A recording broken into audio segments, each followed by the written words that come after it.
Eu disse ali na introdução que é uma coisa que você tem desde criança, essa supermemória. Você acha que ela foi se desenvolvendo ao longo da sua vida ou é um talento que você tem desde aquela época e se mantém até hoje da mesma forma?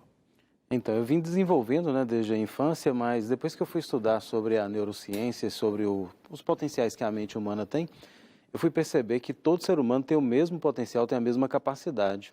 Só que devido a não ter a estimulação adequada no período da infância e adolescência na escola, aí ela fica adormecida, essa potencialidade. Então, eu aprendi como estimular essas habilidades através de técnicas que ajudam com que a gente tenha esse acesso mais a longo prazo. E, na verdade, segundo estudos da neurociência, a mente nossa ela armazena 100% de tudo que a gente vê, ouve, sente, desde a infância até o dia que a gente parte dessa vida. Mas a gente precisa saber estimular de maneira adequada para ter acesso a esse conteúdo. Mas você tinha um talento que era essa memória ou tudo isso é técnica? Você acha que todas as crianças têm a mesma potência que você tinha naquela época? Todos temos a mesma potência, a mesma capacidade. Na minha época de criança e adolescência, eu consigo lembrar de algumas coisas ou de muitas coisas, mas aquelas coisas que foram mais marcantes, como tem sido para a maioria das pessoas. Mas eu percebi que algumas coisas eu tinha uma facilidade para aprender e outras não. Por exemplo, na escola... Então, mas você foi mais estimulado, então, que as outras crianças? Por isso que você lembrava de mais coisas do que elas? Sim, em determinados aspectos, né? Mas o que eu me destaquei há pouco tempo sobre memorizar grandes quantidades de conteúdos, né? De informações bem técnicas, e isso foi através de técnicas para poder conseguir acessar essas informações, para guardar em arquivos mentais e conseguir acessar com mais facilidade. Mas tinha algumas coisas que na infância eu conseguia aprender com facilidade porque estava sendo estimulado com esses recursos e eu não sabia como.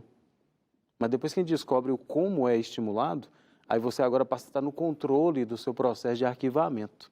Diz que você decorou 2 livros de espanhol, na infância ainda. Na época foi de uma maneira empírica, né? Ou seja, como eram coisas associativas com a realidade, né? Era contexto aplicado ao contexto do dia a dia, era fácil de fazer essas associações, embora empiricamente. Mas com técnica fica mais fácil ainda.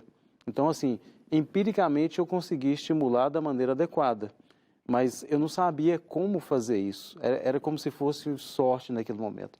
Hoje que eu sei como que o cérebro faz isso, fica mais fácil. E como é essa memória? Você lembra, por exemplo, da página do livro e você visualiza a letra do livro? Ou essa informação, como é que forma essa imagem na tua cabeça? Tem a imagem, como muitas pessoas falam que é a imagem fotográfica, né? Isso, memória fotográfica. Memória fotográfica que todo mundo tem, porque os olhos funcionam como câmeras, tirando fotografia e filmando tudo que acontece à nossa volta, então ele faz esse processo. Então, se algo foi muito marcante, é fácil de você lembrar, por exemplo, digamos que no dia do 11 de setembro, foi um momento tão impactante que aquilo que você estava lendo ali ficou tão impactado que é fácil de lembrar a fotografia daquele momento. Qualquer coisa fica fácil de lembrar. Então, no caso do livro especificamente, eu lembro daquele momento que eu estava recitando aquela parte do livro, em que situação que eu estava e como que eu estava aplicando aquele conhecimento. Interessante. Agora, você disse que para você conseguir se lembrar das coisas que você memoriza, você precisa se concentrar. Só que você foi diagnosticado com um distúrbio de atenção, Sim. hiperatividade. Então, como é que uma pessoa que tem distúrbio de atenção consegue se concentrar para acessar toda essa memória? Então, no caso meu, né, de transtorno de déficit de atenção com hiperatividade, TDAH, geralmente nós, com essa dificuldade de lidar com as informações, justamente pelo seguinte, o nosso cérebro ele tem uma baixa produtividade de dopamina, que é um neurotransmissor que ele freia os estímulos externos, ou seja, filtra. Então, ele nos dá a capacidade de concentrar mais. Então, como a produtividade nossa é mais baixa, a capacidade de concentração e de assimilação ela fica muito baixa. Embora está assimilando e está registrando todas as informações.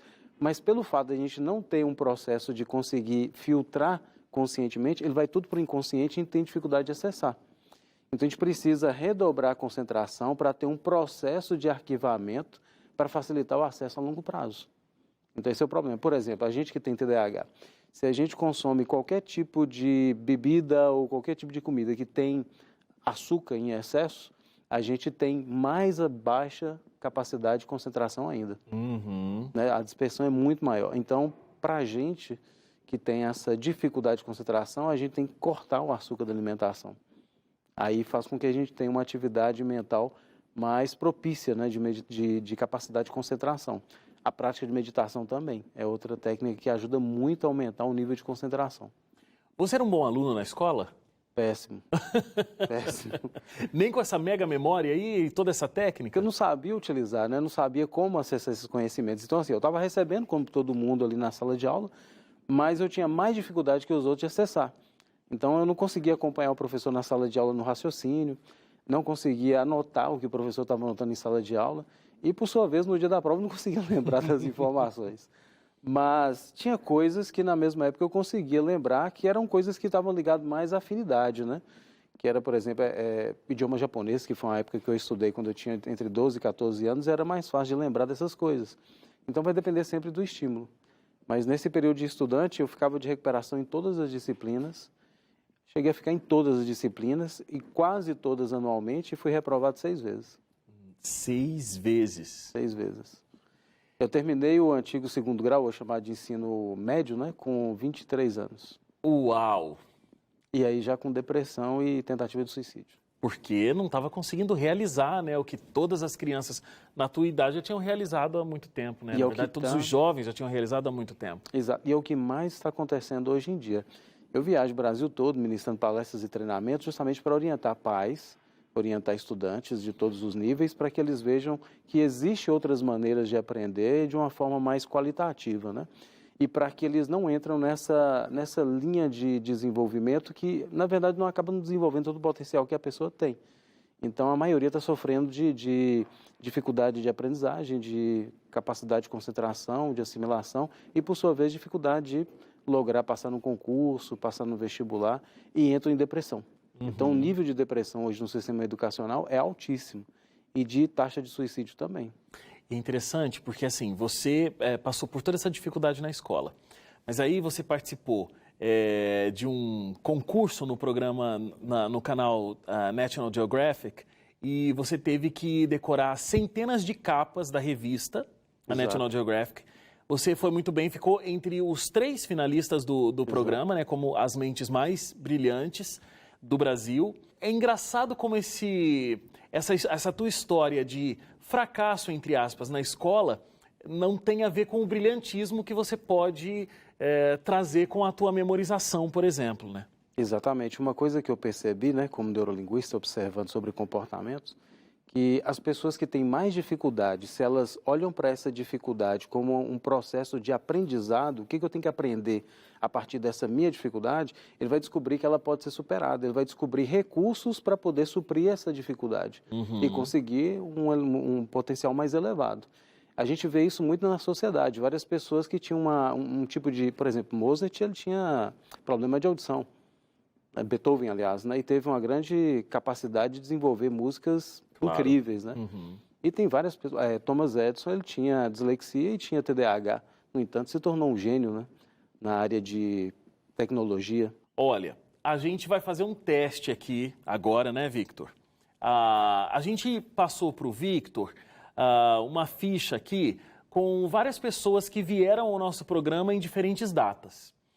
Ele fez essa memorização poucos minutos atrás ali, né? Sei lá, 10, 15 minutos antes de entrar aqui no programa, foi por aí? Mais ou menos isso. A gente vai fazer em duas coisas aqui diferentes. Primeiro eu vou dizer uma data e você vai me dizer quem são os convidados. Muitos deles, inclusive, ele nem conhece. Outros já deve ter ouvido falar. Como é que eu faço? Eu posso escolher qualquer data aqui? Pode. Vamos lá. Dia 2/7/2017. Quem veio no programa? 2/7.